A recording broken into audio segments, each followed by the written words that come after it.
Hello बच्चों, कैसे हो? First class. तो चलिए हम लोग पढ़ा है प्रेजेंट टाइम में न्यूक्लियस पार्ट 2 आपका हो चुका होगा। तो पार्ट 1 एंड पार्ट 2 न्यूक्लियस आप अच्छी तरह से पढ़ चुके होंगे और अब हम लोग आज देखने जा रहे हैं न्यूक्लियस पार्ट 3। क्लियर? चलिए P100 फिजिक्स में SDP सर स्टार्ट किया जाए। जहाँ तक हो चुका है ठीक उसके आगे तो हम लोग देख चुके हैं कि न्यूक्लियस का रेडियस क्या है, न्यूक्लियस की डेंसिटी क्या है, न्यूक्लियस की बाउंड्री क्या है, न्यूक्लियस बना किससे है ना, ये सब हम लोग पढ़ चुके हैं। और बहुत सारे पार्टिकल्स और एंटी पार्टिकल्स भी पढ़ चुके हैं हम लोग। अब एक पॉइंट हम लोग का यह है कि अब इसके आगे और क्या पॉइंट है। चलिए, तो अभी सारे पॉइंट्स हम लोग बचे हुए हैं।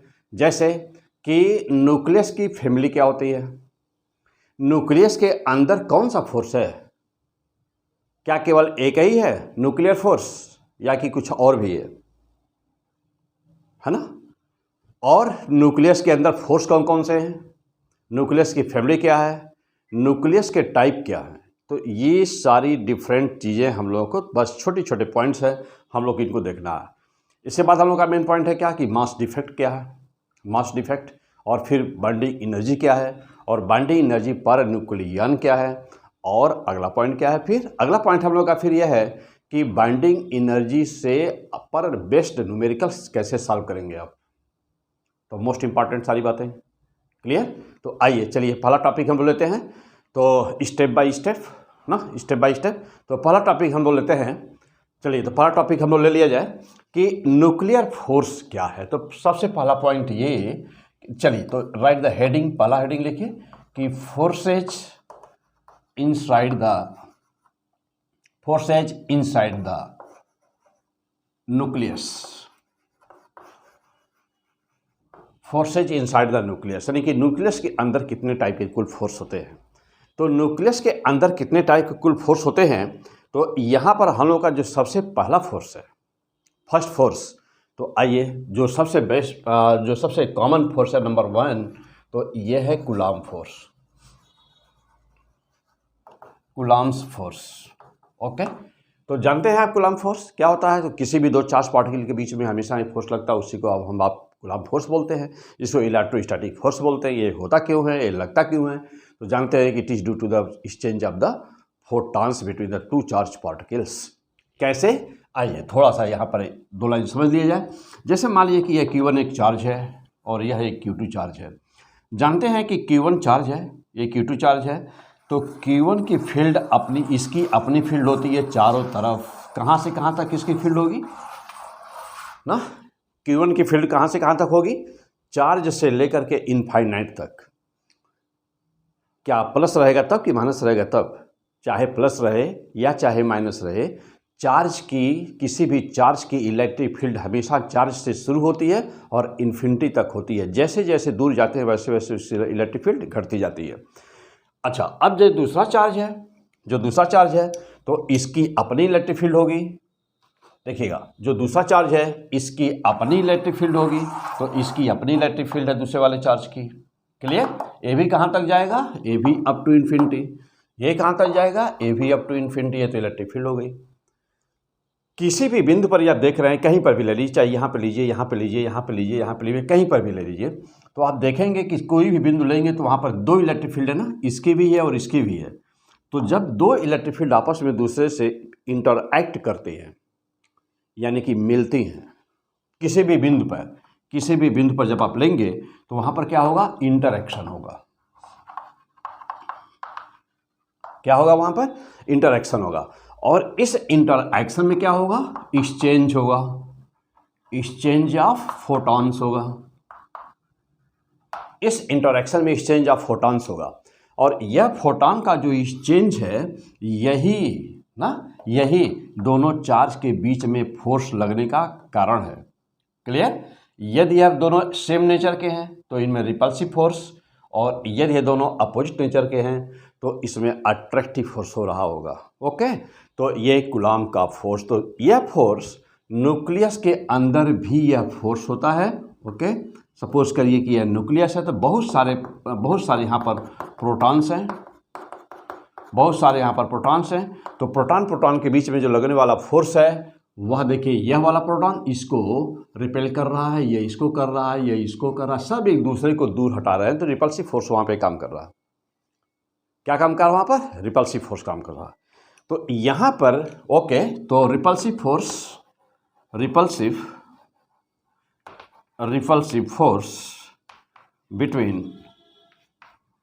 Between protons, repulsive force between protons, तो प्रोटॉन्स के बीच में रिपल्सिव फोर्स काम कर रहा था।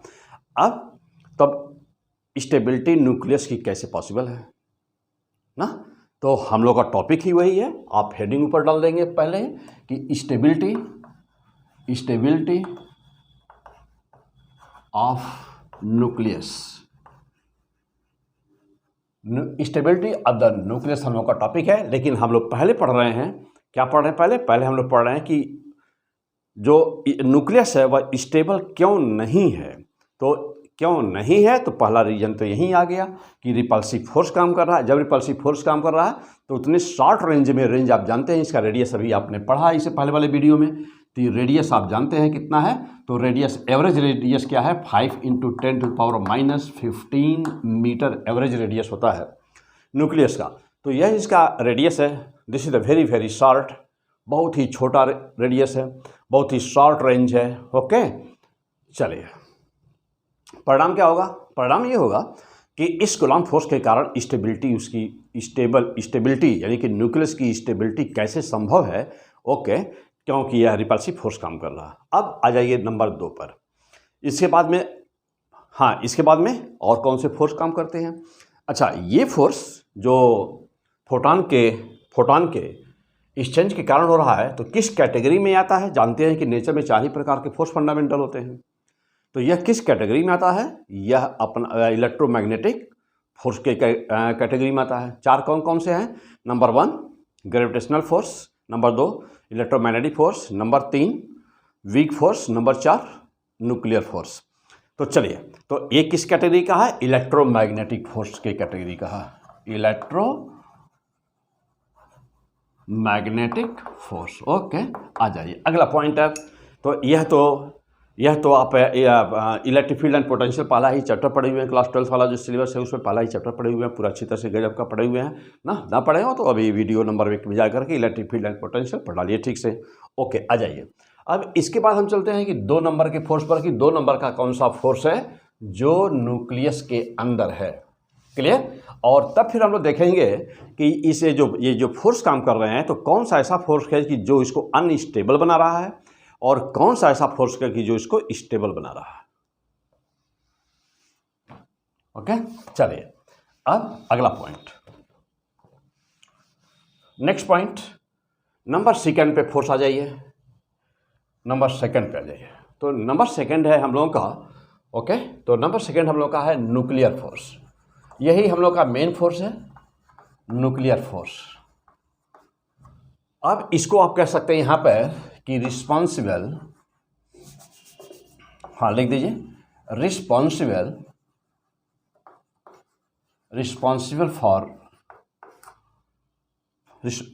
फॉर स्टेबिलिटी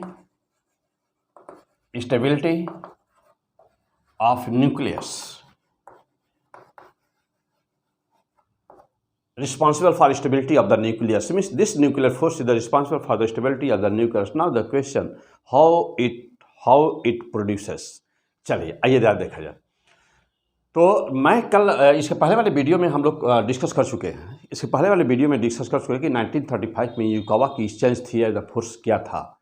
तो जहाँ तक हो चुका ठीक उसके आगे, ओके, कोई ना पढ़ा हो तो जल्दी से उसको पढ़ लीजिएगा, तब 3 नंबर वीडियो पढ़िएगा ना, यह न्यूक्लियस पार्ट 3। तो चलिए, तो अब यहाँ पर हम लोग डिस्कस कर चुके हैं कि 1935 में युकावा ने जो थ्योरी दिया अपना ना, और प्रेडिक्ट किया पाई मेसन। तो पाई मेसन जो प्रेडिक्शन था उसका, और बाद में उसको जो है एंडरसन ने कॉस्मिक रेज में खोजा उसको, कि क्या बोलते हैं, पाई मेसन बोलते। और ये किस फैमिली में पाई मेसन होता है? पियॉन में, पियॉन फैमिली का मेंबर है। ये सब क्या होता है मैं आपको बाद में बताऊँगा। तो चलिए, तो पाई मेसन, तो देखिए तो क्या कहा युकावा की थ्योरी थी कि कभी भी मैं सिंपल वे में समझा रहा हूँ आपको इस बातों को। ये प्रोटॉन है सर, ये प्रोटॉन है, प्रोटॉन है सभी, ओके, प्रोटॉन प्रोटॉन।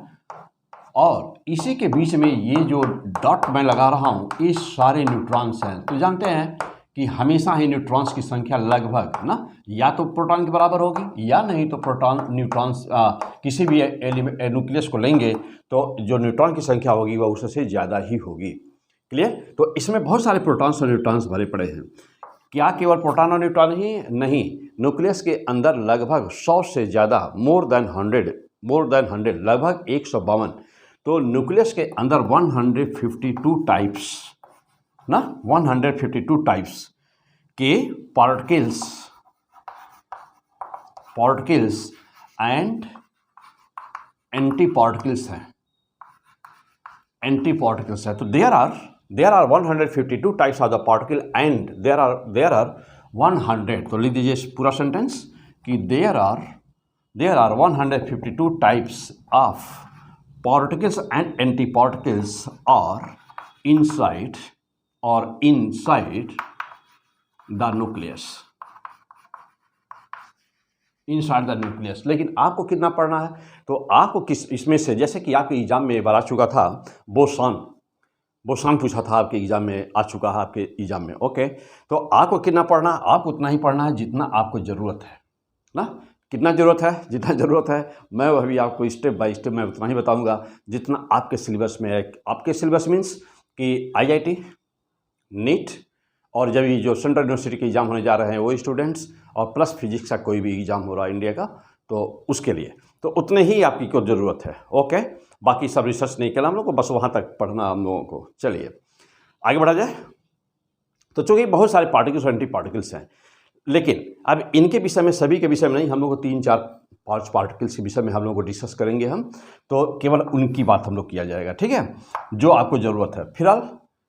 तो यहाँ पर जो स्टेबिलिटी की बात है, तो हम चलते पहले स्टेबिलिटी पर। देखिए, तो ये तो आपको क्लियर हो गए आप, ये तो क्लियर हो गए कि प्रोटॉन के बीच में कूलम्ब फोर्स काम कर रहा है, जिसके कारण रिपल्सन हो रहा है। और नाउ द क्वेश्चन कि यह न्यूक्लियस कैसे बना हुआ, इतना अधिक जब रिपल्सिव फोर्स लग रहा है, चूँकि रेंज कम है, दो प्रोटॉन के बीच की दूरी जितना ही कम होगी, फोर्स उतना ही स्ट्रांगर होगा। तो अब इतना स्ट्रांग कूलम्ब फोर्स होना, यानी कि electrostatic force of the repulsion is so much, this is the too much. तो जब इतना ज़्यादा है तो फिर how nucleus is stable? Now there is a great question.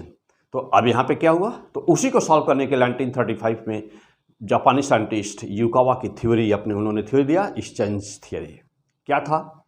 अब जैसा अच्छी तरह समझिएगा, यहाँ पर यह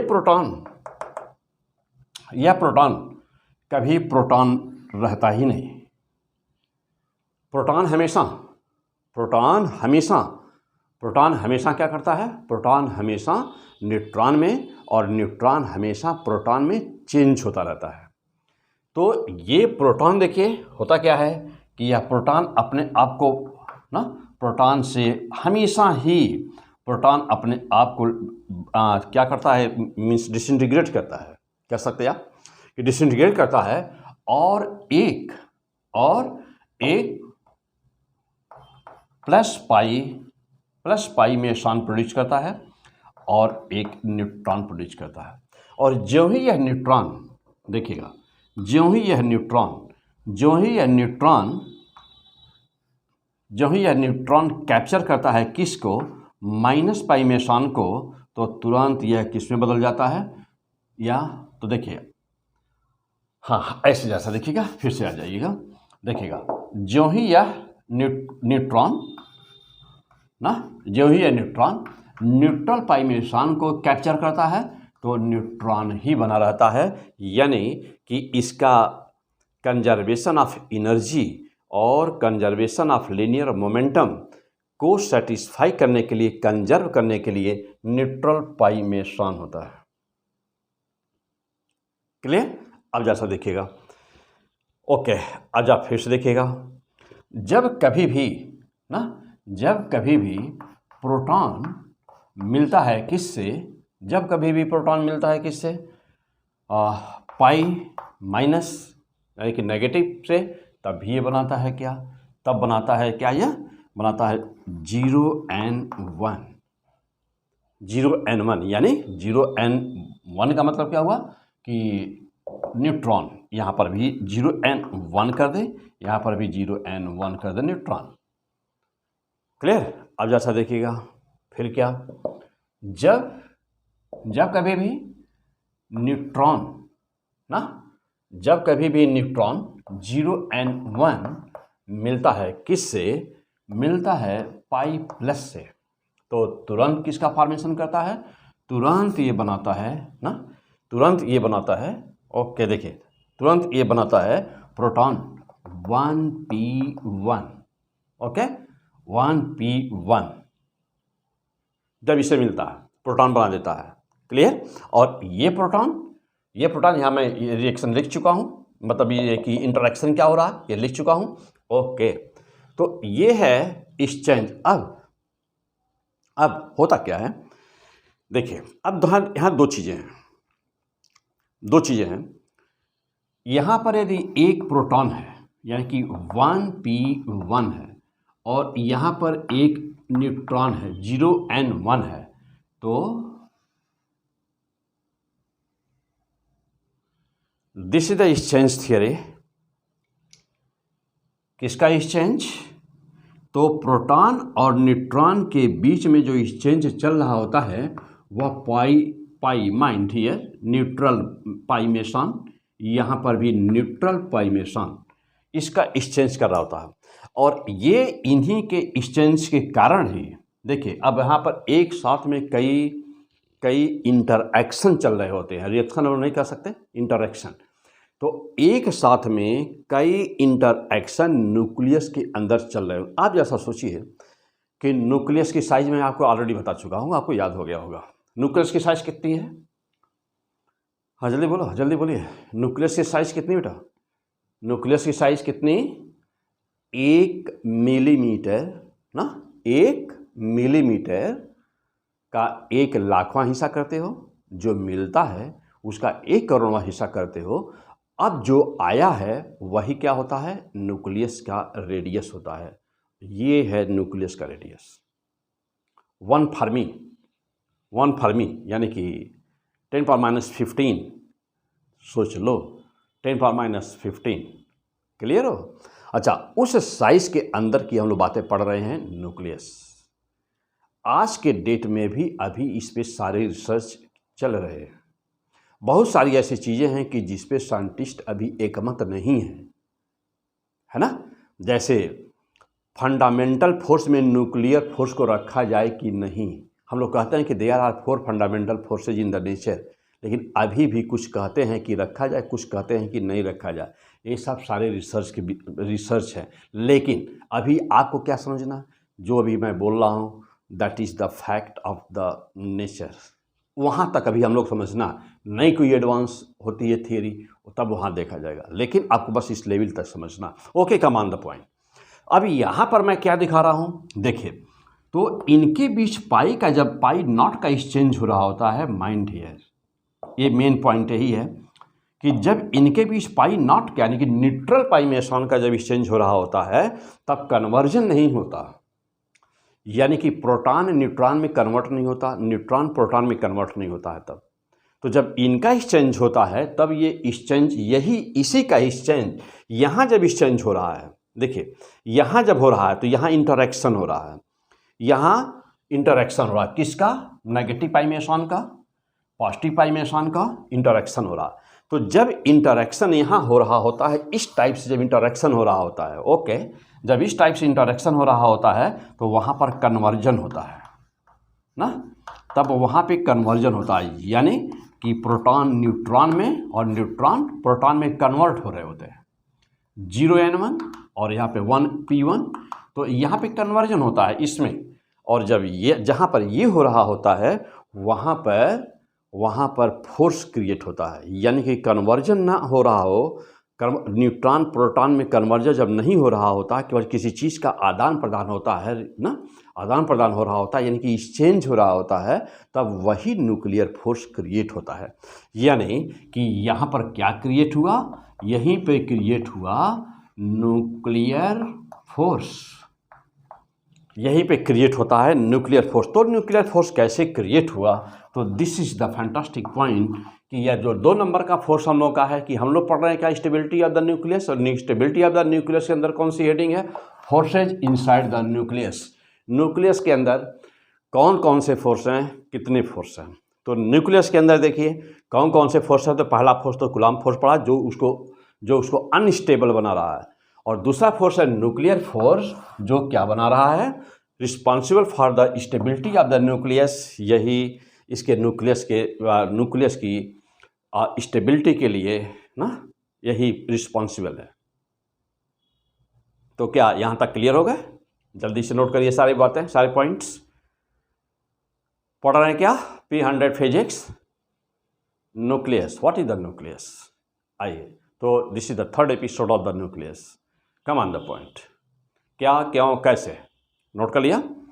आइए देखिए, अब यहाँ पे इंटरैक्शन, ये ध्यान दीजिएगा कि जब P अपने आप को डिसइंटीग्रेट करेगा, तो देखिए जब न्यूट्रॉन बना रहा होता है, वैसे तो आप जानते हैं कि अभी आपने कल के एपिसोड में पढ़ा होगा कि 2 प्रोटॉन और एंटी प्रोटॉन जब आपस में मिलते हैं, पार्टिकल और एंटी पार्टिकल्स वाले हेडिंग में, तो प्रोटॉन प्लस एंटी प्रोटॉन जब मिलते हैं तो कितने मेसन बन रहे थे, 5 मेसन, 2 पॉजिटिव, 2 नेगेटिव और 1 न्यूट्रल। तो यस, तो ये बन रहे थे। अब यहाँ पे देखिए कन्वर्जन, यहाँ पे देखिए कन्वर्जन, यहाँ पे देख रहे हैं conversion. Okay, this is the conversion. तो जब कन्वर्जन हो रहा होता है, और यहाँ पर क्या हो रहा है, वह न्यूक्लियर फोर्स क्रिएट कैसे होता है, तो न्यूक्लियर फोर्स क्रिएट होता है पाई नॉट की एक्सचेंज के कारण, नो की सबकी एक्सचेंज के कारण। तो कभी भी किसी भी समय प्रोटॉन प्रोटॉन नहीं होता, कभी भी किसी भी समय न्यूट्रॉन न्यूट्रॉन नहीं होता। क्लियर? प्रोटॉन और न्यूट्रॉन एक दूसरे में कन्वर्सिबल होते हैं, और न्यूक्लियस के अंदर ये कन्वर्जन चल रहा होता है, और जो फोर्स के लिए रिस्पॉन्सिबल होता है वह यह इंटरेक्शन होता है प्रोटॉन और न्यूट्रॉन के बीच में। किसका एक्सचेंज हो रहा होता है, पाई नॉट मेसन का एक्सचेंज हो रहा होता है। यही न्यूक्लियर फोर्स को क्रिएट करता है। क्लियर हो गए? आइए और आगे बढ़ते हैं। अब रिस्पॉन्सिबल फॉर द यस, अब यहाँ पे एक पॉइंट लिखा हुआ है कि there are 152 types of the particles and anti particles, and अभी ये सर्च जो है वो कंप्लीट नहीं हुआ है, सर्च इज कंटिन्यू। क्लियर? अभी भी चल रहा है ना। अच्छा, और सभी पार्टिकल्स और एंटी पार्टिकल्स किससे मिल के बने हुए हैं, क्वार्क। यानी कि हम लोग कहाँ तक पहुँच चुके हैं, क्वार्क तक। इलेक्ट्रॉन भी किससे मिल के बना हुआ है, क्वार्क से। प्रोटॉन भी क्वार्क से, न्यूट्रॉन भी क्वार्क से, पाई मेसन भी क्वार्क से, म्यूऑन भी क्वार्क से। क्लियर? हेड्रॉन, लेप्टॉन, ये सब फर्माइंस, बोसॉन्स, ये सब किससे मिलकर बने हुए हैं, क्वार्क से। यानी क्वार्क को ही क्या कहते हैं, गॉड पार्टिकल्स। क्वार्क को ही क्या बोलते हैं, गॉड पार्टिकल्स। तो इससे विषय में हम थोड़ी सी जानकारी देंगे, जितना आपको ज़रूरत है। तो यानी कि यदि ये कह दिया जाए कि सबसे छोटा स्मॉलेस्ट पार्टिकल या पार्टिकल वह कौन है जिससे सारी चीज़ें मिलकर बनी हुई, यहाँ तक कि जिससे इलेक्ट्रॉन भी बने हुए हैं, जिससे प्रोटॉन भी बने हुए हैं, जिससे न्यूट्रॉन भी बने हुए हैं, जिससे पूरे ब्रह्मांड का स्ट्रक्चर बना हुआ है, जिससे आसमान बना हुआ है, जिससे आकाश बना हुआ, पाताल बना हुआ, जो भी कुछ है सब कुछ, तो उसके लिए कौन है, quark. Quark is the God particles. इसी क्वार्क को कहते हैं गॉड पार्टिकल्स। कितने क्वार्क मिलेंगे तब इलेक्ट्रॉन बनेगा, कितने क्वार्क मिलेंगे जब प्रोटॉन बनेगा, कितने क्वार्क मिलेंगे न्यूट्रॉन बनेगा, ये सारी चीज़ें अभी हम आपको बताएंगे। क्लियर? तो एक क्वार्क भी कितने टाइप होते हैं, या भी 8 टाइप के होते हैं, या क्वार्क भी 8 टाइप के होते हैं। जब कितने इसमें से मिलते हैं तो इलेक्ट्रॉन बनता है, कितने इसमें से मिलते हैं तो प्रोटॉन बनता है, कितने इसमें से मिलते हैं तो न्यूट्रॉन बनता है। लेकिन अपने मेन पॉइंट पर हम लोग उतना ही इसमें पढ़ेंगे, उतना ही डीप में जाएंगे जितने की ज़रूरत है। ओके, फिलहाल कम ऑन द पॉइंट जहाँ पर है हम लोग हैं। अब क्वेश्चन ये उठता है कि 152 जो पार्टिकल्स और एंटी पार्टिकल्स जिनका नाम लिया जा रहा है, तो उनको कितने कैटेगरी में बांटा गया है। ये सब के सब एक ही टाइप के तो है नहीं, तो क्या हम इनको कैटेगराइज कर सकते हैं? हाँ, कर सकते हैं, इनको कर सकते हैं ना। तो नंबर 1, नंबर 2, नंबर 3, 3 पार्ट में हम इसको, पूरी फैमिली है, ये न्यूक्लियस की फैमिली है, तो 3 पार्ट में हम इसको पूरी तरह से सबको बांट सकते हैं। इनमें से कुछ ही आपके लेवल पर पढ़ने हैं। फिलहाल। लेकिन अभी हम लोग वहाँ नहीं, अभी हम लोग अपने टॉपिक पर हैं। अभी हम लोग क्या देख रहे हैं, nuclear force, which is the most important topic, nuclear force. This is the second type of the force inside the nucleus. चलिए अब अगला पॉइंट देखिए, यहां से आगे क्या है।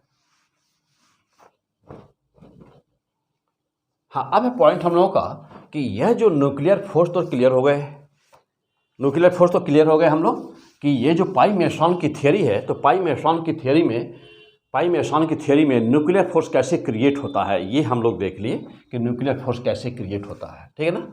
अच्छा, अब हम लोग देखने जा रहे हैं कि ये जो न्यूक्लियर फोर्स है, इसकी प्रॉपर्टी क्या है, which is most important for your coming examination. तो न्यूक्लियर फोर्स की प्रॉपर्टी क्या है, तो right the point, properties of nuclear force, properties of nuclear force। तो न्यूक्लियर फोर्स की प्रॉपर्टी क्या है, हम लोग अब इसको देखने जा रहे हैं कि क्या इसकी प्रॉपर्टी है। चलिए, क्या इसकी प्रॉपर्टी है, चलिए। तो नंबर वन सबसे पहला पॉइंट तो यह कि यह चार्ज इंडिपेंडेंट है, यानी कि does not depend on the charge. लिख दीजिए पहला point, it does not depend on charge।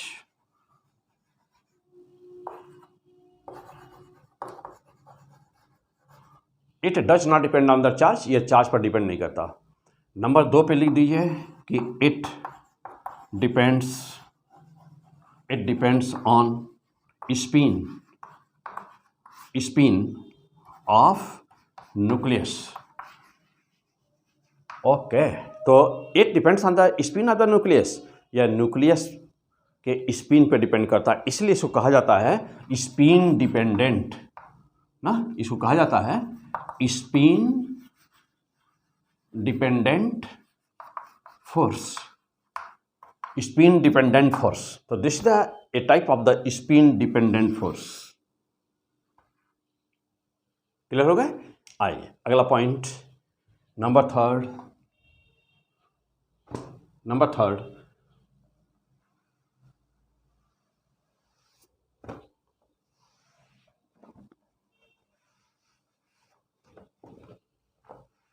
हाँ, नंबर थर्ड पे आ जाइए। देखिए क्या है नंबर थर्ड में, नंबर थर्ड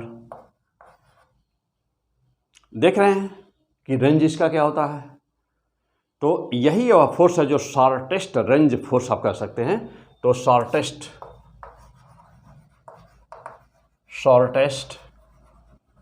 रेंज फोर्स, यानी मैं कहूँ कि इसका रेंज कहाँ तक है, तो आप कहेंगे कि इसका रेंज इक्वल टू 1 फर्मी है। 1 फर्मी इसका रेंज होता है। तो range, shortest range force, this is the 1 fermi. और नंबर 4 पर लिख दीजिए कि this is the strongest force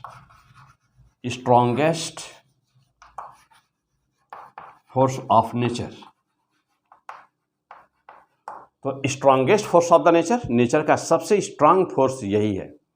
strongest force, range short, और स्ट्रॉन्गेस्ट फोर्स या नेचर का सबसे शक्तिशाली फोर्स यही है, strongest force of the nature.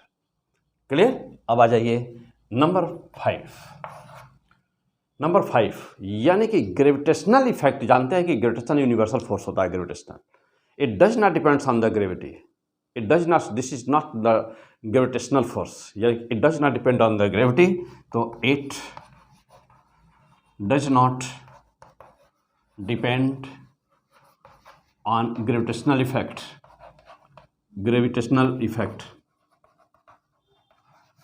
Gravity का इस पर कोई प्रभाव नहीं पड़ता है, इस फोर्स पर। It does not depends on the gravitational effect. Clear. तो ये है मेन पॉइंट न्यूक्लियर फोर्स के। ओके, और नंबर 6 पहले ही कर दिया जाए कि यह कैसे प्रोड्यूस हुआ है, इसका मेन कॉस्ट क्या था। तो मेन कॉस्ट क्या था प्रोडक्शन का, तो it produces due to exchange of no, या ऐसे लिख दिया कि due to exchange of pi naught directly, you can say that is the pi naught, यानी कि न्यूट्रल मेसन। It तो it produces due to the exchange of the neutral meson. तो main चीज़ कि चार्ज पे डिपेंड नहीं करता। इसका रेंज कहाँ तक है? इसका रेंज 1 फर्मी तक, 1 फर्मी ना न्यूक्लियस के अंदर। अब यहाँ पे 2 बातें और हैं। मैं कहूँ कि यदि इसका इसका ग्राफ बनाइए तो, और इसका नेचर कैसा होता है, क्योंकि जो सबसे ज़रूरी चीज़ ये है, हम लोग देखिए 6 पॉइंट, हम लोग मेन पॉइंट 6 पॉइंट लिखे। आप यहाँ पे वीडियो को रोक करके देख सकते हैं। 7 पॉइंट आप 6 पॉइंट आप नोट करेंगे और 7th पॉइंट पर अब चलते हैं हम। पहला पॉइंट क्या था? ये एक बार फिर से रिवाइज करा दूँ। पहला point, does not depend on the charge, this is the charge independent. Second point, it depends only on the spin. It depends on the spin and so-called spin dependent force. Number 3, short range force. The maximum range is the 1 Fermi. Number 4 is the strongest force of the nature. Number 5 is it does not depend on the gravitational effect. And number 6 is it is due to the exchange of neutral pi meson.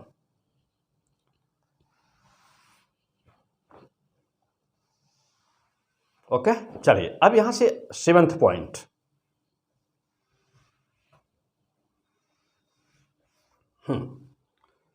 अब यहां पे और कौन सा है point हम लोग का? अब हम लोग ये देखना है कि क्या यह इसका नेचर क्या है। तो आइए 7th पॉइंट तो लिख दीजिए कि नेचर। 7th पॉइंट, इसका नेचर कैसा है? इसका नेचर कैसा है? तो नेचर में अब हम यहाँ पर मान लीजिए क्वेश्चन मैं पूछ दूँ या आपके एग्जाम में क्वेश्चन आ जाए कि nuclear force is of the nature of, number 1 option attractive, number 2 option repulsive, number 3 option both, number 4th option none of this. मार दीजिए निशान जो अच्छा लगे, मारिए जल्दी। मार दिया? किससे मारे? हाँ जल्दी बोलो, एकदम ईमानदार से बोलो, जल्दी बोलिए। ये नहीं आएगा ना? नहीं आएगा ना? पक्का नहीं आएगा? आएगा तो आएगा तो याद क्यों नहीं आएगा तो याद क्यों नहीं? चलो, तो इसका नेचर कैसा होता है? तो नेचर अट्रैक्टिव और क्या रिपल्सिव भी? रिपल्सिव भी मारे, दोनों पर, बोथ वाले पर मारा जाए? नहीं, attractive, only attractive. This is the attractive nature force. Okay, अब हाँ, अट्रैक्टिव नेचर फोर्स। तो अब कहोगे कि इसका ग्राफ कैसा होगा? तो चलो आ जाओ, 8 नंबर ले लो। चलो 8 नंबर, ग्राफ कैसा होगा देखो भाई। तो इसका ग्राफ कैसा होगा? तो this is the force F और यहाँ पर है डिस्टेंस R, किसके बीच? बिटवीन न्यूक्लियंस के बीच का डिस्टेंस ले लिया जाए तो इसका ग्राफ कैसा आएगा? आइए,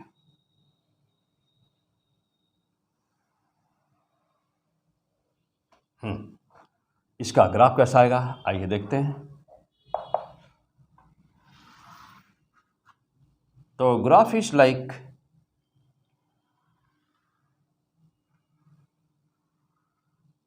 दिस।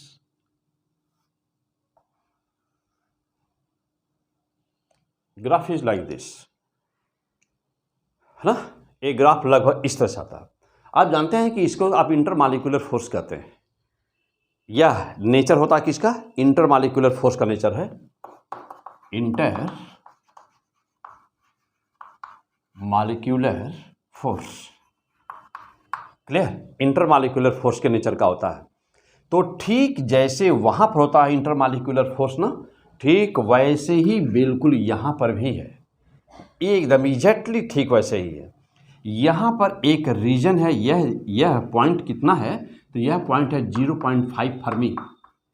और ये कौन सा रीजन है? तो यहाँ तक नहीं होगा और थोड़ा छोटा किया जाए, देखिए ये कौन सा रीजन है? यह है 1.0 फर्मी। तो 0.5 फर्मी, ये है 1 फर्मी। इसका मतलब ये हुआ कि यहाँ से लेकर यहाँ तक की जो रेंज है वह कौन सी रेंज है, यहाँ से लेकर यहाँ तक की रेंज तो न्यूक्लियर फोर्स में आ गई, सब कुछ न्यूक्लियर फोर्स में है कि नहीं। तब मारना चाहिए था निशान दोनों पर। क्यों? क्योंकि जानते हैं ग्राफ में कि पोटेंशियल एनर्जी कर्व है यह, और पोटेंशियल एनर्जी कर्व यानी कि जब यह पॉजिटिव होता है, यहाँ से ऊपर पॉजिटिव है, यहाँ से ऊपर पॉजिटिव है, यहाँ से नीचे नेगेटिव है। तो जब पोटेंशियल एनर्जी नेगेटिव में होती है, यह है जीरो, तो जब पोटेंशियल एनर्जी यानी कि U का मान जब नेगेटिव होता है तो फोर्स अट्रैक्टिव होता है, और जब U का मान पोटेंशियल एनर्जी पॉजिटिव होता है, नेगेटिव पॉजिटिव होता है तो फोर्स रिपल्सिव होता है। तो आपके देखने से बिल्कुल ये साफ दिख रहा है ना, आपके देखने से बिल्कुल साफ दिख रहा है, तब इसका मतलब ये हुआ कि यह दोनों पे निशान मारना चाहिए था, अट्रैक्टिव एंड रिपल्सिव। लेकिन नो, जो आप जानते हैं वह इंटरमॉलिक्यूलर फोर्स था, दो मॉलिक्यूल के बीच का फोर्स था। वह जब फ्रिक्शन पड़ रहे थे वहाँ पर पड़े हैं आप ना, जहाँ फ्रिक्शन पड़े हुए हैं वहाँ पर पड़े हुए हैं। लेकिन यहाँ पर क्या हो रहा है, यहाँ पर ध्यान दीजिएगा, यहाँ पर क्या हो रहा है कि यहाँ पर इस वाले फोर्स का जो नेचर है ना, देखिए मैं इसको डार्क कर रहा हूँ, ये वाली इस वाले फोर्स को, ये जो इतना फोर्स है यह रिपल्सिव है, यहाँ से लेकर यहाँ तक यह है रिपल्सिव। ओके, और यह इसका एक पार्ट है न्यूक्लियर फोर्स का, बट नॉट न्यूक्लियर फोर्स, यानी कि इसको एक दूसरे नाम से एक दूसरा नाम मतलब इसको दिया गया है, और हम लोग इसको कहते हैं ना हार्ड फोर्सेज, इसको कहते हैं रिपल्सिव नेचर है, और इसे कहते हैं हार्ड फोर्सेज। और इसका रेंज बिल्कुल फिक्स है, कितना, 0.5 फर्मी। तो यह काम करता है 0.5 फर्मी तक। तो यदि आपसे कहा जाता है कि न्यूक्लियर फोर्स, इसका मतलब ये हुआ कि जो न्यूक्लियर फोर्स होता है वह 0.5 फर्मी से यदि दो न्यूक्लियन के बीच की डिस्टेंस कम है तो वह हार्ड फोर्स कहलाएगा, और यदि 0.5 फर्मी से ज़्यादा है तो वह न्यूक्लियर फोर्स कहलाएगा। तो आपसे न्यूक्लियर फोर्स पूछा है, न कि हार्ड फोर्स पूछा है। क्लियर? तो ये हार्ड फोर्स कहलाएगा। अब सवाल ये है कि दोनों देखिएगा, इन दोनों को अलग लिखने का इसके पीछे रीजन क्या है। तो जो हार्ड फोर्स देख रहे हैं, जो हार्ड फोर्स है ना, हार्ड फोर्स का मेन काम क्या है? हार्ड फोर्स का मेन काम क्या है? न्यूक्लियस की स्टेबिलिटी को बढ़ाना या कि घटाना। क्योंकि अभी देखें कूलम्ब फोर्स स्टेबिलिटी को डिक्रीज कर रहा था, न्यूक्लियर फोर्स स्टेबिलिटी को बढ़ाता है। हार्ड फोर्स क्या करता है? जल्दी सोचिए।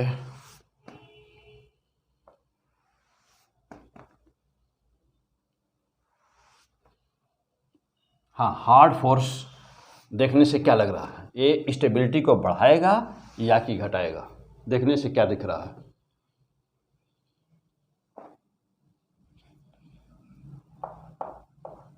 क्या दिख रहा?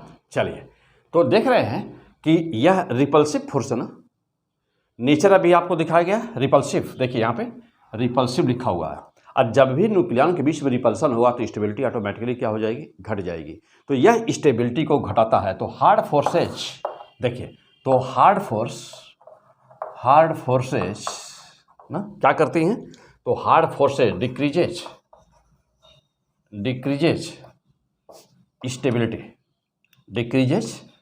स्टेबिलिटी। तो जो हार्ड फोर्स होती है वह स्टेबिलिटी को घटाती है। क्लियर? अब देखिए, तो इसका मेन काम क्या है, करता क्या है यह? देखिए, हम लोग अभी पढ़े थे कि हम लोग बोले थे क्या, लास्ट लेक्चर में पढ़ा गया है कि डेंसिटी ऑफ द न्यूक्लियस हमेशा क्या बना रहता है? कांस्टेंट बना रहता है। तो डेंसिटी ऑफ द न्यूक्लियस हम लोग कह चुके हैं, पहले पढ़ चुके हैं, डेंसिटी ऑफ द न्यूक्लियस हमेशा कांस्टेंट बनाता है। नाउ द क्वेश्चन कि इसको कांस्टेंट बनाता कौन है? तो यही फोर्स है, माइंड ही है, रिस्पॉन्सिबल है,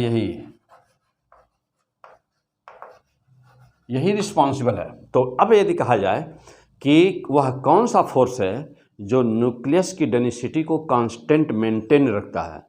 तो जो न्यूक्लियस की डेंसिटी को कांस्टेंट मेंटेन कौन रखता है? यही है hard forces. Clear? Hard forces. और क्या यह चार्ज डिपेंडेंट है? नो। क्या यह स्पिन डिपेंडेंट है? यस, यह भी स्पिन डिपेंडेंट है, न्यूक्लियस के स्पिन पे डिपेंड करता है। यह भी कैसा फोर्स है? सब कुछ न्यूक्लियस वाला जो पढ़े ना न्यूक्लियर फोर्स, सब कुछ उसी के जैसा है। क्लियर? चलिए अब आ जाइए अगला पॉइंट। तो ये कौन सा था? ये था हम लोगों का थर्ड फोर्स, ये था हम लोगों का नेचर ऑफ द फोर्स। तो न्यूक्लियर फोर्स जब पूछा जाएगा कि न्यूक्लियर फोर्स कैसा है, तो फिर से सुनिए, जब पूछा जाएगा कि न्यूक्लियर फोर्स कैसा है तो कहेंगे अट्रैक्टिव है। जब पूछा जाएगा हार्ड फोर्स कैसा होता है, तब आप कहेंगे क्या कि हार्ड फोर्स यह रिपल्सिव नेचर का होता है। क्लियर? इंटरमॉलिक्यूलर फोर्स यह अट्रैक्टिव और रिपल्सिव दोनों नेचर का होता है। आइए अगला पॉइंट, नेक्स्ट पॉइंट। अब चलते हैं हम लोग। तो यहाँ पर तीसरा फोर्स था हम लोग का हार्ड फोर्स। अब आ जाइए चौथे फोर्स पर चलते हैं। फोर्थ क्या है? इसके अलावा और कौन से फोर्स हैं, आइए उसको देखा जाए।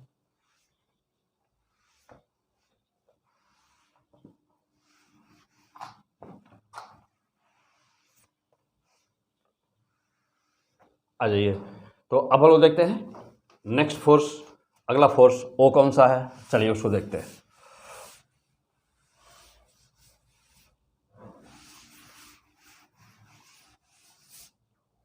चलिए, तो नेक्स्ट फोर्स है हम लोगों का नंबर 4 पे आ जाइए। Number 4 tensor force.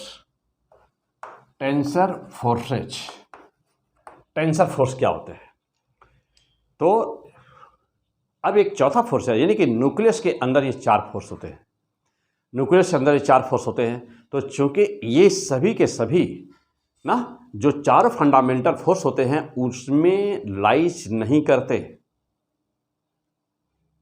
अब इसीलिए न्यूक्लियर फोर्स को कहा जाता है कि ये फंडामेंटल फोर्स नहीं है, लेकिन फिलहाल अभी आप क्या कहेंगे कि वह फंडामेंटल फोर्स है। क्लियर? क्योंकि 4 फंडामेंटल फोर्सेज माने गए हैं, तो वह अभी क्या है? वो भी न्यूक्लियर फोर्स फंडामेंटल फोर्स ही है। और ये सब किस में आएंगे? तो यह अभी छोड़ दीजिए इन चीज़ों को। क्लियर? टेंसर फोर्स होता क्या है इनसाइड द न्यूक्लियस, पहले आइए उस पर चला जाए। तो टेंसर फोर्स, तो यह भी कहाँ पर है ना, यह भी लाइज इनसाइड द न्यूक्लियस। ये भी न्यूक्लियस के अंदर एग्जिस्ट करता है। और ये क्या चार्ज डिपेंडेंट है? No, does not depend on the charge. यह चार्ज न्यूक्लियन के चार्ज पे डिपेंड नहीं करता है। क्या ये स्पिन डिपेंडेंट है? Yes, it is also spin dependent. Actually ये क्रिएट कैसे होता है, ये क्रिएट कैसे होता है? चलिए, तो यहाँ पर ना, तो इसको थोड़ा सा फिर से क्लियर करिए इसको कि ये क्या चार्ज पर डिपेंड करेगा? हाँ करेगा। कैसे करेगा? तो आइए मैं समझाता हूँ कैसे करेगा। तो it produces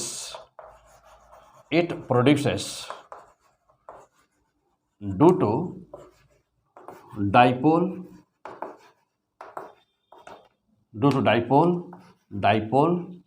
interaction. It produces due to dipole interaction, यानी कि इसके प्रोड्यूस होने का मेन कारण जो होता है ना, मेन कारण होता है वह डाइपोल इंटरएक्शन होता है।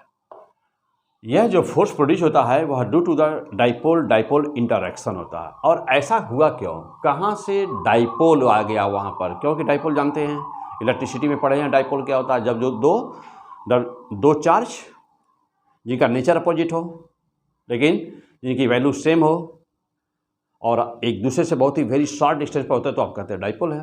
तो यहाँ पर डाइपोल इंटरएक्शन कहाँ से क्रिएट हुआ? Dipole, mind here. आगे लिखिए, अगला पॉइंट लिखिए कि spinning nucleus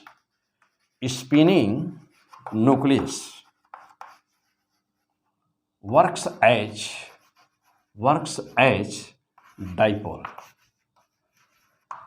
spinning nucleus work as dipole. Clear? दो स्पिनिंग न्यूक्लियस होता है, वह spinning nucleus work as dipole. तो यह डाइपोल का फॉर्मेशन करता है स्पिनिंग न्यूक्लियस, और इस डाइपोल के इंटरएक्शन के कारण यह टेंसर फोर्स प्रोड्यूस होते हैं। तो चूंकि डाइपोल का फॉर्मेशन हो रहा है इसलिए हो रहा है, यानी कि स्पिनिंग न्यूक्लियस डाइपोल की तरह से वर्क करता है। तो जब वह डाइपोल की तरह से वर्क करता होगा तो डाइपोल मोमेंट भी होगा। यही रीज़न है कि यही रीज़न है, हम लोग अभी आगे पढ़ेंगे, देखेंगे कि इस न्यूक्लियस का अपना डाइपोल मोमेंट होता है। क्लियर? न्यूक्लियस का अपना डाइपोल मोमेंट होता है। तो डाइपोल डाइपोल इंटरेक्शन, यानी कि टेंसर फोर्स, यदि आपसे इतना ही क्लियर कर लिया जाए, इतना ही आपसे क्लियर पूछेगा कि टेंसर फोर्स क्या होता है, तो आप कहेंगे डाइपोल डाइपोल इंटरेक्शन के कारण प्रयुक्त होता है। यानी कि जो स्पिनिंग न्यूक्लियस होता है वह डाइपोल की तरह से बिहेव करता है, जिसके कारण से एक फोर्स क्रिएट होता है, और वह फोर्स होता है टेंसर फोर्स। यहाँ तक क्लियर? रिवाइज कर लीजिए ठीक से, फर्स्ट क्लास। हाँ, अब एक बात और कि उसका रेंज हम लोग देखा कि न्यूक्लियर फोर्स का रेंज कहाँ तक है। तो न्यूक्लियर फोर्स का रेंज कितना था? 1 फर्मी। और जो हार्ड फोर्स उसके रेंज कहाँ तक है? 0.5 फर्मी। तो क्या इसका भी कोई रेंज होता है? हाँ, इसका भी रेंज होता है। मोस्ट इंपॉर्टेंट पॉइंट, इसका भी रेंज होता है। तो इसका रेंज कहाँ तक होता है? इसका रेंज होता है 3 फर्मी। ओके माइंड, 3 फर्मी, इसका रेंज 3 फर्मी तक होता है ना, ये इसका रेंज है। क्लियर हो गए? चलिए आइए अगला पॉइंट, नेक्स्ट पॉइंट।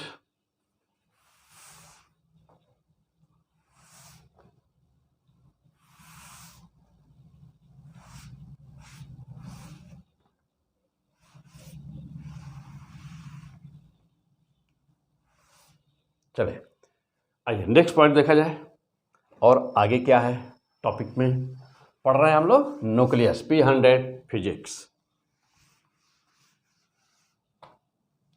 चलिए अभी अगला पॉइंट है हम लोग का कि अभी हम लोग पढ़ रहे थे फोर्स, और अब हम देखा जाए कि जो न्यूक्लियस होता है, न्यूक्लियस, उसकी स्टेबिलिटी क्या होती है। तो अब ऐसा चाहिए फिर से, अभी टॉपिक हम लोग का वही है ना, अभी टॉपिक हम लोग का वही है, स्टेबिलिटी ऑफ द न्यूक्लियस।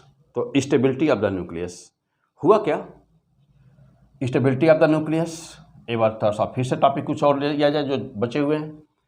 तो ये तो हम लोग क्लियर हो गए कि इसके न्यूक्लियस है, तो न्यूक्लियस के अंदर बहुत सारे प्रोटॉन्स है ना, और बहुत सारे न्यूट्रॉन्स भरे हुए हैं, और there are 152, more than 152 particles and anti particles are there inside the nucleus. चलिए, जब इस न्यूक्लियस का फॉर्मेशन हो रहा था, स्टेबिलिटी टॉपिक है हम लोग का, स्टेबिलिटी ऑफ द न्यूक्लियस। तो जब फॉर्मेशन इसका न्यूक्लियस का हो रहा था, जब ये न्यूक्लियस क्रिएट कर रहा था, उस समय क्या हुआ? तो हेडिंग है हम लोगों का क्या? मास डिफेक्ट यानी डेल्टा एम। नाम है मास डिफेक्ट, हिंदी में कहते हैं द्रव्यमान क्षति। ये होती क्या है? द्रव्यमान क्षति, मास डिफेक्ट होता क्या है? तो नाम से ही क्लियर, जैसे mass defect means the loss in the mass. तो during the formation of this nucleus, जब ये न्यूक्लियस का फॉर्मेशन हो रहा था ना, during the formation of the nucleus,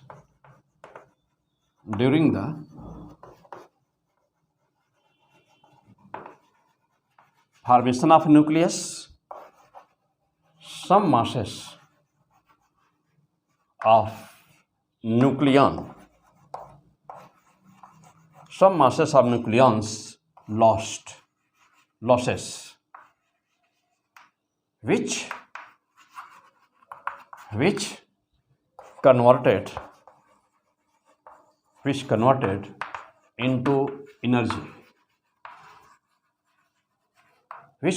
into energy, by the Einstein's equation,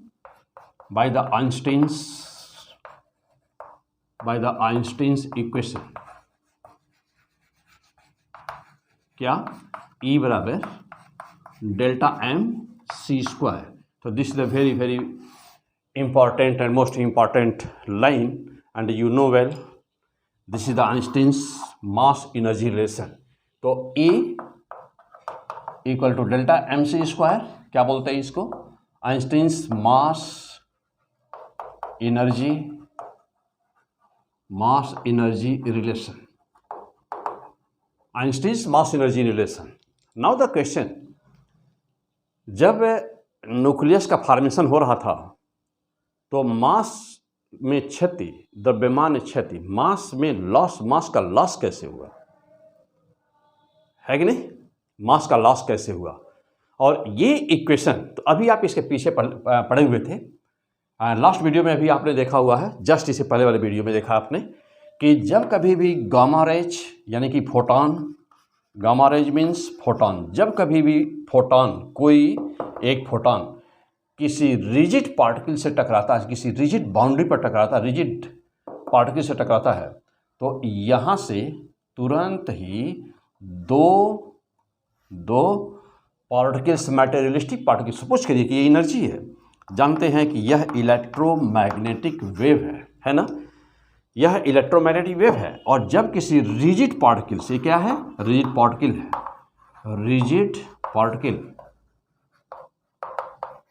तो जब रिजिड पार्टिकल पर टकराता है गामा रेज, यह गामा रेज जो जा रहा है, जब रिजिड पार्टिकल पर टकराया तो यहाँ पर एक प्रोटॉन बनता है और एक पॉजिट्रॉन और एक इलेक्ट्रॉन बनता है।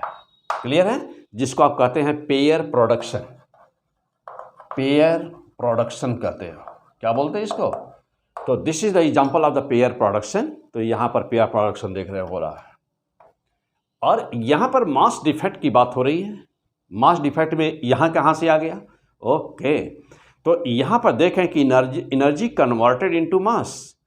और जब कभी भी देखिए, आप दोनों एक पास ले लीजिए, और जब कभी भी क्या होता है, जब कभी भी यह इलेक्ट्रॉन, देखिए ये पहला पॉइंट, ये दूसरा पॉइंट लीजिए अब, जब कभी भी इलेक्ट्रॉन पॉजिट्रॉन आपस में दूसरे के से मिलते हैं, +1 E0 मिलते हैं, तब क्या प्रोड्यूस होता है? तब यहाँ पर गामा रेज ना, यानी कि 2 गामा रेज प्रोड्यूस होती हैं,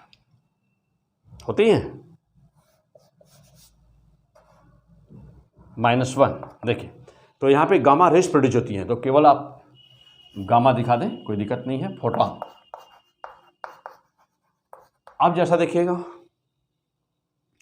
अब जो देखिएगा जस्ट इसी का रिवर्स। अब इसको क्या कहते हैं? इसी को कहते हैं मास एनिहिलेशन, मास एनिहिलेशन इक्वेशन कहते हैं इसको। मीन्स ये पहले से ही क्लियर था कि यह ऐसा होता है, this is the experimental fact. तो यह एक एक्सपेरिमेंटल फैक्ट था, और आइंस्टीन ने क्या किया? आइंस्टीन ने इसी एक्सपेरिमेंटल फैक्ट को, ये ही इक्वेशन बनाया अपना ना, मास एनर्जी रिलेशन की E = Δmc²। अब हुआ क्या, देखिए हुआ क्या कि यहाँ पर सभी न्यूक्लियंस को जानते हैं कि जितने भी न्यूक्लियंस हैं सबको इस बहुत ही स्मॉल साइज यानी कि 1 फर्मी का साइज, तो यहाँ पर यह 1 फर्मी के साइज में सबको बाउंड करने के लिए किसी एनर्जी की ज़रूरत थी, एनर्जी की ज़रूरत थी। और ये नेचर का रूल है कि जहाँ पर एनर्जी की ज़रूरत थी वहाँ पर मास अपने आप को इनहिलेट कर दिया, नष्ट कर दिया, एनर्जी को प्रोड्यूस कर दिया। यानी कि बहुत ही, चूँकि लार्ज एनर्जी की ज़रूरत थी, बहुत ही हाई ऑर्डर की एनर्जी की ज़रूरत थी, बहुत ही हाई ऑर्डर की एनर्जी की ज़रूरत थी। क्लियर? तो यहाँ पर मास अपने आप को नष्ट कर दिया। क्यों? क्योंकि जिस एनर्जी की ज़रूरत थी, न्यूक्लियस पूरे नेचर का ना, या शेप जो नेचर का देख रहे हैं, ब्रह्मांड देख रहे हैं, जो भी कोई भी चीज़ें हैं सब में न्यूक्लियस है। तो न्यूक्लियस को बनाने के लिए नेचर कैसे काम कर रहा है? देखिए कि जब भी 2 न्यूक्लियंस यानी कि न्यूट्रॉन और प्रोटॉन मिल करके न्यूक्लियस बना रहे हैं, बहुत सारे पार्टिकल्स और एंटी पार्टिकल्स से मिल करके न्यूक्लियस बना रहे हैं, लेकिन दोनों वहाँ पर क्या केवल न्यूट्रॉन प्रोटॉन से ही हुआ था लॉस? नहीं, बहुत सारे पार्टिकल्स और एंटी पार्टिकल्स हैं वहाँ पर, सबका जब भी कभी पर वहाँ पर इंटरेक्शन हो रहा है, बहुत सारे पार्टिकल एंटी पार्टिकल इंटरेक्शन हो रहा है, वहाँ पे मास एनिहिलेशन हो रहा है। क्लियर? और ये मास एनिहिलेशन, बहुत सारी एनर्जी यहाँ पर मास डिफेक्ट के कारण प्रोड्यूस हो रही है। नाउ द क्वेश्चन की, तब ये मास, देखिए अब जैसा फिर से आ जाइए इस पॉइंट पर कि during the formation of the nucleus some masses of the nucleus losses, loss हो जाता है, loss which converted into energy Einstein according to Einstein's mass energy relation equal to delta mc square. तो सीधे शब्दों में nucleus जब बन रहा था तो बहुत सारे न्यूक्लियंस मिल करके न्यूक्लियस को बनाए। अब यह चूँकि इतना कॉम्प्लिकेटेड है, जो न्यूक्लियस मैं कल भी बताया था आपको लेक्चर में, तो यह इतना न्यूक्लियस कॉम्प्लिकेटेड है, कॉम्प्लिकेशन इतना ज़्यादा है कि यहाँ सभी को लेना नहीं। आपके कोर्स में आपको केवल मास डिफेक्ट में 3 चीज़ों को लेना होगा। किसको? प्रोटॉन को, न्यूट्रॉन को और किसको? न्यूक्लियस को। Proton, neutron, nucleus only. और कहीं कहीं एक दो कंपटीशन में कभी आया है कि इलेक्ट्रॉन के मास को दिया है, इलेक्ट्रॉन को भी लेना है। नहीं तो इलेक्ट्रॉन का मास जानते हैं कि नेग्लिजिबल है। तो in comparison to the mass of the proton and mass of the neutron, तो वह क्या है? नेग्लिजिबल है, इसलिए इलेक्ट्रॉन के मास को नहीं लेते। तो जनरली क्वेश्चन में आपको क्या लेना है, जहाँ हम तो दोनों एग्जांपल हम आपको बताएंगे, इलेक्ट्रॉन का मास लेकर के भी और इलेक्ट्रॉन का मास बिना लिए वाला भी न्यूमेरिकल कराएंगे। तो जनरली आपको क्या लेना है? प्रोटॉन का मास, न्यूट्रॉन का मास और किसका? और न्यूक्लियस का मास। बस इसी पे न्यूमेरिकल होगा आपका। आइए, तो अब हुआ क्या? फिर से बार मास डिफेक्ट हुआ क्या और न्यूक्लियर एनर्जी कहाँ से आई? तो हुआ क्या कि जब ये बहुत सारे न्यूक्लियंस मिल करके न्यूक्लियस का फॉर्मेशन किए, तो जैसे मान लीजिए कि एक एमयू किसी का मास है, एक न्यूक्लियन का मास है 1 AMU और दूसरे का मास है 1 AMU, तो दोनों मिलेंगे तो बन के होना चाहिए था 2 AMU, यानी कि यूनिफाइड एटॉमिक मास यूनिट, जो मैं अभी आगे बताऊंगा सब कुछ, डोंट वरी। तो AMU atomic mass unit, clear? तो मैं किलोग्राम और ये सब क्या होता है, मैं सब अभी 1 बाई 1 स्टेप बाय स्टेप सब एक्सप्लेन करूँगा। तो न्यूक्लियस में क्या बोला हूँ, मान लीजिए सपोज करिए कि कहीं पर 2 न्यूक्लियन हैं और एक का मास है 1 AMU, यानी कि या किलोग्राम में ले लिया जाए, तो सपोज करिए कि एक का है 1 × 10⁻27 किलोग्राम, दूसरे का भी है सपोज करिए कि 1 × 10⁻27 की ऑर्डर का, suppose that only for example. तो दोनों जब जोड़ेंगे तो 2 होना चाहिए ना, 1 + 1 2 होना चाहिए ना, तो 2 × 10⁻27 होना चाहिए कि नहीं, किलोग्राम होना चाहिए। लेकिन ऐसा नहीं होता। जब इस न्यूक्लियस के मास को नापेंगे, मेजर करेंगे, तो इसका मास 2 × 10⁻27 से कम होगा, जरूर कम होगा। वो पॉइंट में ही कम हो, लेकिन कम होगा। जैसे 0.00 × 10⁻27 किलोग्राम, इतना ही कम होगा, जरूर अवश्य कम होगा। सवाल ये, वो कमी कहाँ गई? जो वह कमी रही, यानी कि टोटल न्यूक्लियन के मास में से यदि न्यूक्लियस के मास को माइनस कर दें, तो जो वैल्यू आती है उसी को कहते हैं मास डिफेक्ट। तो उसे कहते हैं द्रव्यमान क्षति, उसे कहते हैं मास डिफेक्ट। और ये हुआ कहाँ, गया कहाँ? तो जब ये फॉर्मेशन न्यूक्लियस का हो रहा था, उसी समय E = Δmc स्क्वायर से वह एनर्जी में कन्वर्ट हो गया, और वही जो एनर्जी में कन्वर्ट हुआ उसी को कहते हैं न्यूक्लियर एनर्जी। क्या बोलते हैं उसी को? Nuclear energy. इस न्यूक्लियर एनर्जी का मेन काम क्या है? इस न्यूक्लियर एनर्जी का मेन काम है सभी न्यूक्लियंस को आपस में बाउंड करके रखना। तो therefore what is the nuclear energy and what is the nuclear force? The force which bounds all the nucleons inside the nucleus, that force is known as the nuclear force, and the corresponding energy of the nuclear force is called nuclear energy.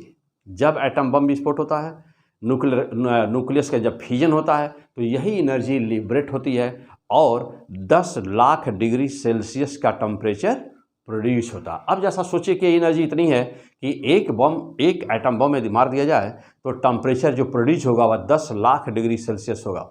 आप जानते हैं कि water का boiling कितने degree Celsius पर होता है, पानी कितने डिग्री सेल्सियस पर उबलता है? 100 डिग्री सेल्सियस पर। सपोज करिए कि पानी उबल रहा हो और हाथ डाल दें, जानते हैं क्या होता है? बॉयल वाटर हो रहा है तो 100 डिग्री सेल्सियस से ज़्यादा कभी भी वाटर का टेम्परेचर हो ही नहीं सकता। 100 डिग्री सेल्सियस से ज़्यादा कभी भी टेम्परेचर उसका हो ही नहीं सकता। और यदि यह खौलता हुआ पानी यानी कि बॉयल वाटर यदि हाथ पे गिर जाए तो हाथ का क्या होगा? तो यहाँ तो 100 डिग्री सेल्सियस की बात है। हम लोग चाय पीते हैं तो अधिक से अधिक 40-45 डिग्री सेल्सियस पे होता है, तभी जीव जल जाती है। तो 40 डिग्री सेल्सियस 50 डिग्री सेल्सियस पर तो ये हालत है, क्लियर। और मीन्स कि 50-55 डिग्री सेल्सियस, 60 डिग्री सेल्सियस मान लीजिए कि 60 डिग्री सेल्सियस, 70 डिग्री सेल्सियस पर लोग चाय पीते हैं मैक्सिमम, 60-70 डिग्री सेल्सियस पर। जब टेम्परेचर कभी भी बाहर हम निकलते हैं और 40 डिग्री 40-45 के आसपास होता है तो देखते हैं क्या हालत होती है। और यहाँ टेम्परेचर कितना क्रिएट हो रहा है, 10 लाख डिग्री सेल्सियस। तो वह एनर्जी है न्यूक्लियस एनर्जी। तो न्यूक्लियस के अंदर जो एनर्जी है वह कितना टेम्परेचर प्रोड्यूस करेगी, वह यदि बाहर रिलीज हो जाए तो टेम्परेचर 10 लाख डिग्री सेल्सियस का प्रोड्यूस करेगी वह एनर्जी। फिलहाल अब यहाँ पे टॉपिक अपना मास डिफेक्ट, और यहाँ पर E = Δ mc², सो वह मास डिफेक्ट एनर्जी में कन्वर्ट हुआ। और वह एनर्जी, तो एक बार आप क्लियर हो गए, तो अब यहाँ पर आप क्लियर हो चुके होंगे कि न्यूक्लियर फोर्स क्या होता है। आप फिर क्लियर हो गए होंगे कि न्यूक्लियर एनर्जी क्या होती है, फिर क्लियर हुए होंगे कि न्यूक्लियर एनर्जी आती कहाँ से है, और तो आती कहाँ से है, यह मास डिफेक्ट ही एनर्जी में कन्वर्ट हुआ आइंस्टीन्स इक्वेशन के अकॉर्डिंग। यहाँ से आएगा अच्छा न्यूमेरिकल आएगा आपको सॉल्व करने के लिए, जो भी रिएक्टर पर बेस्ट खाली न्यूमेरिकल्स होंगे। तो फिलहाल अब यहाँ पे अगला पॉइंट जैसा देखिए, आ जाइए। अब मास डिफेक्ट तो बार बार आपके एग्जाम में पूछता है ना, आपके एग्जाम में बार बार पूछता है स्टेबिलिटी और मास डिफेक्ट का इक्वेशन। तो कभी कभी तो आपको खाली बस यह जो मैं इक्वेशन लिखने जा रहा हूँ तो यह केवल इक्वेशन ही कहता है कि मास डिफेक्ट का इक्वेशन लिखो दो। तो 4 ऑप्शन दिए रहते हैं, अच्छे ऑप्शन दिए रहते हैं, उसमें जो अच्छा लगता है उसको देख करके आप मार देते हैं, है कि नहीं। तो चलिए, तो मास डिफेक्ट, तो now the equations of the mass defect will be what, तो comes on the point. Let us consider delta m is the mass defect and therefore the delta m will be how much। तो delta m will be how much। आपने nucleus में कौन कौन से building block nucleus है हमारे, proton and neutron. तो आपको मास यदि मान लिया जाए कि प्रोटॉन का मास है mp, तो mp okay, mass of the proton. और प्रोटॉन कितने हैं, प्रोटॉन की संख्या जो भी होती है उसके आप एटॉमिक नंबर बोलते हैं, यानी हिंदी में कहते हैं उसको परमाणु क्रमांक। तो mp इंटू जेड, या ऐसे पहले जेड लिख दिए, तो जेड देखिए ध्यान दीजिएगा मैं कैसे लिख रहा हूँ, जेड mp। तो this is the total mass of the proton plus total mass of the neutron. तो जानते हैं कि मास नंबर ए होता है, ए से कैपिटल ए से रिप्रेजेंट करते हो मास नंबर, अभी पिछले वीडियो में सब कुछ बताया हूँ कल। तो मास नंबर ए, आप जो मास नंबर ए है वह कंबाइंड मास है ना, कंबाइंड नंबर है ना, किसका, प्रोटॉन और न्यूट्रॉन का। तो यदि प्रोटॉन की संख्या निकाल दिया जाए तो किसकी संख्या बचेगी, न्यूट्रॉन की।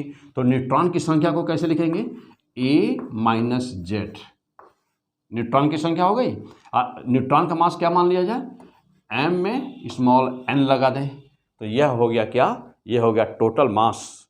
तो या ऐसे कर दे पहले हम, देखिए यहाँ हम पहले लिख दें कि टोटल मास ऑफ न्यूक्लियस, ये लाइन है total mass of the nucleus की। अब जा देखिए, late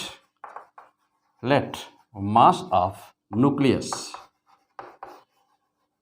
late mass of nucleus equal to small n में n लगा दें, इसको हम लोग न्यूक्लियस का मास मान लें। तो अब मास डिफेक्ट बराबर कितना हुआ, तो मास डिफेक्ट, आइए, तो मास डिफेक्ट डेल्टा m कितना हुआ, तो देयरफॉर डेल्टा m बराबर क्या, टोटल मास में से न्यूक्लियस के मास को माइनस कर दीजिए, तो Z mp minus a minus Z क्या m हो गया। ये तो टोटल मास था, में से न्यूक्लियस के मास को माइनस करिए, माइनस mn। तो this is the mass defect, this the most important equation has been asked multi times. Okay,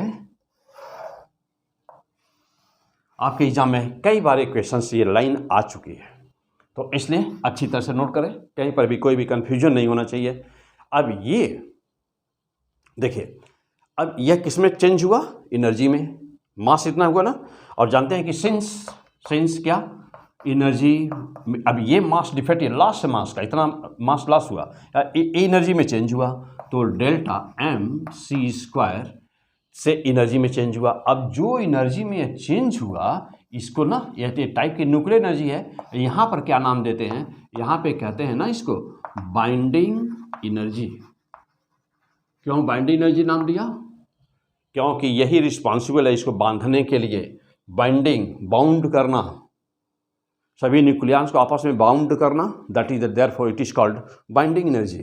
तो this is a type of the nuclear energy, this is a nuclear energy but called binding energy because it bonds all the nucleons inside this nucleus। अब अगला point, हाँ देखिए अब यहाँ पर तो ये बाइंडिंग एनर्जी, ये तो मास डिफेक्ट है, अभी मास डिफेक्ट है, तो बाइंडिंग एनर्जी में ये कैसे चेंज होगा, बाइंडिंग एनर्जी कितनी हुई, आ जाइए 2 लाइन यहाँ पे और। तो अब ये बाइंडिंग एनर्जी में कैसे चेंज हुआ देखिए, तो बाइंडिंग एनर्जी कितनी हुई, तो बाइंडिंग एनर्जी बराबर यही डेल्टा mc²। इसका मतलब ये हुआ कि यहाँ पे जो हम लोगों का इक्वेशन है ना, देखिए तो जो हम लोग का बाइंडिंग एनर्जी कितनी हुई, तो डेल्टा mc², तो डेल्टा m का मान ले लिया जाए पहले, जेट mp, हाँ देखिए एक सेकेंड पर ध्यान दीजिएगा, प्लस साइन है ना बेटा, ये हाँ ध्यान दीजिएगा, यहाँ ये प्लस साइन है, इसमें से माइनस किया गया है ना हम लोग का। देखिए ये था, एक क्या था बेटा, ये टोटल था ना, टोटल मास, तो टोटल मास चलिए हटा दीजिए, लाइन हम लोग नोट कर चुके होंगे आप, इसको हटा दिया जाए। हाँ अब आ जाइए, देखिए तो बाइंडिंग एनर्जी कितनी हुई, तो Z M P plus Z M P mass defect, Z M P plus A minus Z, और क्या ये एम एन है, न्यूट्रॉन का mass M N minus M N capital N, ये मास डिफेक्ट हो गया, अंडरलाइन किया इसको ब्रैकेट में किया, और डेल्टा एम सी स्क्वायर से मल्टीप्लाई कर दीजिए, ये कितना हुआ, so much joules, this is the binding energy. ये है हम लोग की बाइंडिंग एनर्जी। क्लियर हो गए, फर्स्ट क्लास। क्या पढ़ रहे हैं, क्या पढ़ रहा है, फिजिक्स, बाइंडिंग एनर्जी। हाँ तो बाइंडिंग एनर्जी क्या होती है, तो this is the binding energy. अब सवाल ये है फिर कि यह बाइंडिंग एनर्जी, तो जानते हैं कि बाइंडिंग एनर्जी ही रिस्पॉन्सिबल है न्यूक्लियॉन्स को आपस में बांध कर रखने के लिए, तो यही एनर्जी रिस्पॉन्सिबल है। अब नाउ द क्वेश्चन कि स्टेबिलिटी, अब जैसे मान लीजिए कहीं पर 4 न्यूक्लियॉन हैं तो 4 से डिवाइड कर दीजिए, 5 न्यूक्लियॉन है तो 5 से डिवाइड कर दिया टोटल एनर्जी को, तो यह है टोटल बाइंडिंग एनर्जी। तो this is the total binding energy. तो now the point that what is binding energy per nucleon, तो करना क्या है, total binding energy upon number of nucleons. तो टोटल बाइंडिंग एनर्जी में नंबर ऑफ न्यूक्लियंस, जितने भी न्यूक्लियंस हों उनसे डिवीजन कर दिया जाए। मीन्स क्या, मीन्स की binding energy upon A, total nucleons की संख्या क्या होती है, A, proton plus neutron, division कर दिया जाए, जो भी आएगा उसे कहेंगे binding energy per nucleon, binding energy per nucleon या एवरेज बाइंडिंग एनर्जी। देखिए तो इसको क्या कहेंगे, average binding energy per nucleon. अब टॉपिक कौन सा चल रहा है, स्टेबिलिटी ऑफ द न्यूक्लियस। तो stability of the nucleus that is proportional to binding energy per nucleon. Yes, stability of the nucleus यानी पर न्यूक्लियन बाइंडिंग एनर्जी जिसकी सबसे ज़्यादा होगी, फिर से सुनिए, पर न्यूक्लियन बाइंडिंग एनर्जी जिसकी सबसे ज़्यादा होगी वह उतना ही ज़्यादा स्टेबल होगा। तो therefore stability of any nucleus depends on the binding energy पर न्यूक्लियंस। क्लियर हो गए? चलिए, तो अभी यहाँ पर बहुत ही लंबा टॉपिक है, बहुत ही लंबा टॉपिक है ना। यहाँ पे टाइप्स ऑफ द न्यूक्लियस से भी बताना है, बाइंडिंग एनर्जी, अब किसका बाइंडिंग एनर्जी कर्व भी आएगा, बाइंडिंग एनर्जी का ग्राफ होगा, स्टेबिलिटी मेंडली पीरियोडिक टेबल में कहाँ से कहाँ तक मैक्सिमम स्टेबिलिटी होती है, किसकी सबसे ज़्यादा होती है, किसकी सबसे कम होती है। तो ये सब बहुत सारी चीज़ें हैं, अभी थ्योरी में बहुत सारी चीज़ें हैं, लेकिन मज़ा तब आता है जब आपकी थ्योरी बहुत ही स्ट्रांग होती है और उसके बाद जब आप न्यूमेरिकल दनादन मारते हैं तब मज़ा आता है, तब फिजिक्स का मज़ा है। तो क्या पढ़ना है? P100 physics. Step by step पढ़ते जाइए, एक एक लाइन नहीं छोड़िएगा, बहुत ही गजब का सा है सब कुछ, यानी कि ना भूतो ना भविष्यत। क्लियर? क्या, क्यों, कैसे। तो छोटी से छोटी जानकारी, बड़ी से बड़ी जानकारी आपके पास होनी चाहिए, क्योंकि कौन सा क्वेश्चन आपको हीरो बना देगा नहीं जानते, कौन सा क्वेश्चन जीरो बना देगा ये भी नहीं जानते। क्लियर? एक छोटा सा कोई भी पॉइंट पूछ दिया और नहीं मालूम तो फिर दिक्कत हो जाएगी। जैसे इस साल पूछ दिया IPU का जब एग्जाम होता था नीट के पहले, तो पूछ दिया कि बोसान ना, IPU एग्जाम में पूछ दिया कि बोसान किस लिए रिस्पॉन्सिबल होते हैं, यानी कि ऐसे पूछा था कि वीक फोर्सेस के लिए किसका एक्सचेंज, यानी कि किसका एक्सचेंज रिस्पॉन्सिबल है। तो ऐसे क्वेश्चंस आ जाते हैं, तो ये जब आप नहीं पढ़े रहते हैं तो प्रॉब्लम आ जाती है। तो फिर तो अच्छा, अब कुछ लोग होते हैं कि जो पहले से पढ़ के तैयार होते हैं, कुछ लोग होते हैं कि जब एक साल एग्जाम में आ जाता है तो अगले साल पढ़ते हैं, अच्छा ठीक है हाँ ये भी पूछा था पढ़ लेते हैं। और कुछ होते हैं कि एडवांस में सब कुछ पढ़े होते हैं, जाता ही क्या 2 मिनट का समय दिया सब कुछ तैयार हो गया। क्लियर? लेकिन फिर आप सबसे पहले मोस्ट इम्पॉर्टेंट आपके पॉइंट ऑफ व्यू जो आपका एग्जाम है उसी पॉइंट ऑफ व्यू से। क्लियर? तो फिर यहीं पे रोकते हैं, और ये एपिसोड ये था पार्ट 3 न्यूक्लियस का, और जस्ट इसके बाद अभी हम आफ्टर द ब्रेक मिलते हैं। तो न्यूक्लियस पार्ट 4 में ठीक यहाँ पे जहाँ पर थे हम लोग ना, जहाँ पर हैं हम लोग, मास डिफेक्ट अभी हम देख रहे हैं, मास डिफेक्ट में ही अभी हम लोग रहेंगे, यहाँ पर एनर्जी में भी रहेंगे, बाइंडिंग एनर्जी, न्यूक्लियर एनर्जी क्या होती है, और जस्ट इसके बाद अभी मिलते हैं, जस्ट यहाँ से आगे स्टार्ट करते हैं और फिर न्यूक्लियस से टाइप्स और आगे क्या क्या है सब कुछ देखते हैं। Okay, best of luck.